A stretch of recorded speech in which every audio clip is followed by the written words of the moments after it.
Has Delta made you reconsider making the vaccine mandatory? No. It has not. It is a considerable step to require someone to be vaccinated. And so we've long said that a blanket compulsion for people is not something that we have considered. We believe that we can talk about the vaccine on its merits, the difference that it makes to people's lives, their health, their livelihood, without taking that extraordinary step.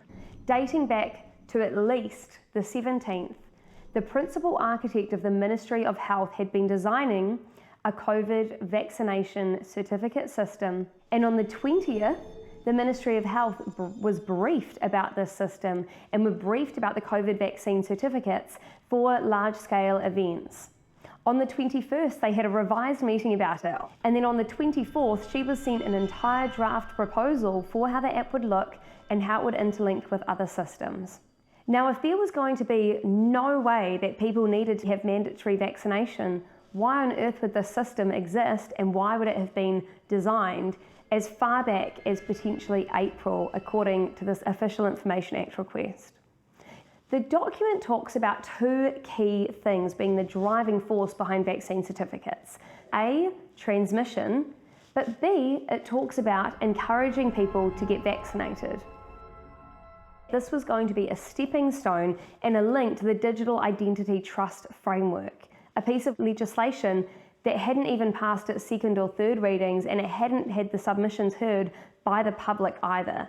You may be wondering what the Digital Identity Trust Framework is that they reference this COVID pass being a stepping stone into. Now, the Digital Identity Trust Framework is a really interesting bill, and it does have a lot of corresponding information in there to people's concerns, and part of it is that it allows the control of our banking system.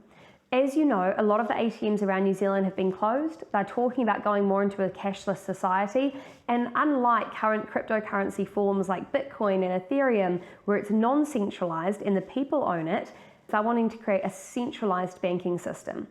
Now, the G7 recently were talking about this, and they said that a centralized banking system, digital currency, a centralized digital currency would allow for things such as items to be bought that were government approved.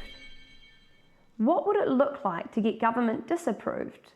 What if you spoke up and you said, hey, Jacinda may have lied to us about something, and they could shut off your banking like that?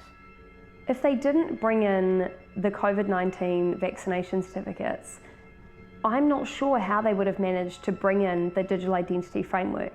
The only thing I can think of is that they would have brought it in alongside a cashless society, phased out money, and made it that the only way that you can get access to your funding is if you go through this digital system. They definitely have used this as an opportunity to further the Digital Identity Trust Framework, and they have brought it in under the guise of just COVID-19 vaccination. Because what do you do when you want someone to do something that they've never done before? You've got to implement it in very small steps. You can't just go and change the entire process of something that they've been doing their entire life. And that's what we've seen with the COVID-19 certificates. It's got everyone online, it's got everyone digitalized, it's got them happy with segregation. And it's got them very, very, very compliant with the government's wishes. All of these things would not have happened in 2017. Not like that, and not with the majority of the population. But under the guise of health and safety, they've managed to push it through and create an incredibly compliant society. If the 24th was meant to be the first time that Jacinda had heard about it, at the earliest apparently, then why was the MOH doing briefings on it on the 20th, the 21st, and why had discussions been in place since April? These are all questions that we, the people, need more answers to and deserve more answers to.